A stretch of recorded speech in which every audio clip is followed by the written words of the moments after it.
అసలు ఈసీసీ రోజున మనం ఏం చేస్తాము అని కొత్త గ్రూప్ని అడిగారు. కొత్త గ్రూప్ వాళ్ళు పండగ వాతావరణం పెంచాలని పిల్లలతో తల్లిదండ్రులకు మధ్య ప్రదర్శన చేయాలని 3 నెలల్లో యాక్టివిటీ చేయాలని చెప్పారు. సిపి ఈవెంట్ ఏ కార్యక్రమాలు చేస్తారు, సినిమాలు అభ్యాసం చేస్తామని చెప్పారు. సతీష్ మేడం గారు పిల్లల్ని ఒకేసారి ఎలిమెంటరీ స్కూల్కి పంపిస్తే ఏడుస్తారా, కాబట్టి ముందు మనము మన ఏడబ్ల్యూలకు పరిచయం చేసి వారికి ఆటపాటల ద్వారా విద్యను అందిస్తారని తల్లిదండ్రులకు ఈసీసీలో భాగస్వామ్యం చేస్తూ వారికి అలవాటు చేయాలని చెప్పారు. తదుపరి మంగారు చెన్నారి రాజకుమారి అగమాని గారితో ఎదగమని అనే పాట పాడారు. జాగరి కోసం అనే పాటను కూడా ఆలపించారు. ఐస్ క్రీమ్ కథ చెప్పారు. కథలో ప్రశ్నలు ఐస్ క్రీమ్ అనే పదాన్ని ఎన్నిసార్లు వచ్చిందని అడిగారు. 9 సార్లు వచ్చిందని చెప్పారు. నాగేశ్వరరావు సారు ఇలాంటి చిన్న చిన్న కథలు సృష్టించుకొని పిల్లలకు కల్పించుకొని ఆనందం పంచాలని, విజ్ఞానాన్ని పెంపొందించాలని అని చెప్పారు.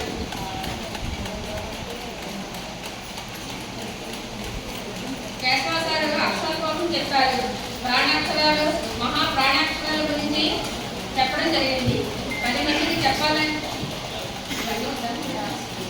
ఆ ప్రాణాక్షరాలు సరళంగా పలికేవి. అవి ఆ, ఈ, ఊ, అను, ఏ, బా, తా, ర, మా, పా, పా, మా అక్షరాలు. మహాప్రాణాక్షరాలు 2వ వర్గానికి చెందినవి.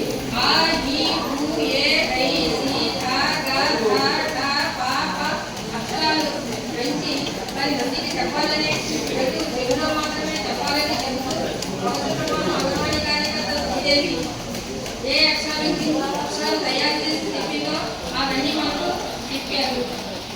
సైకిళ్ళు అంకెలు చెప్పడం, పిల్లలకు ప్యాకెట్లు, ఐస్ క్రీములు, పుట్టినరోజులు ఎన్ని బిస్కెట్లు ఇచ్చారు, ఎన్ని ప్యాకెట్లు ఇచ్చారో ఉదాహరణ చెబుతూ వివరించారు. ఆ తర్వాత పైసా మహత్యం గురించి వివరిస్తూ ఒక పాటను పాడి వినిపించారు. తరువాత మంగతాయి బూట్లు వెంకటేశ్వరరావు సాగర్ గ్రూపుగా నృత్య ప్రదర్శన చేశారు. తర్వాత మధ్యాహ్నం భోజన విరామం. మధ్యాహ్నం భోజనం తర్వాత బిర్యానీ అట్టి పెట్టారు. మొదటి గ్రూపు శ్రీమంగా చేశారు. 2వ గ్రూపు హ్యాండ్ వాష్ గురించి, చేతులు పరిశుభ్రత గురించి చెప్పారు. 3వ గ్రూపు అన్నప్రాసన గురించి చెప్పారు. 4వ గ్రూపు అగమాని కార్యకర్త కుమారుడికి అక్షరాభ్యాసం చేసి డెమోన్స్ట్రేషన్ చేసి చూపించారు.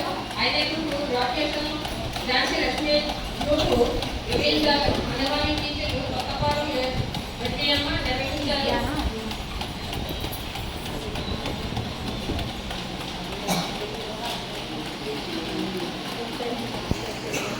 దగ్గరలో ఆశీర్వాదాలు మధ్య చాలా ఆనందంగా నిర్వహించారు.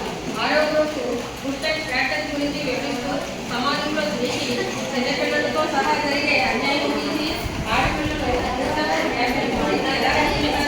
ఎవరితో చెప్పాలని చెబుతూ గ్రూప్ ప్రైజెస్ అందించారు.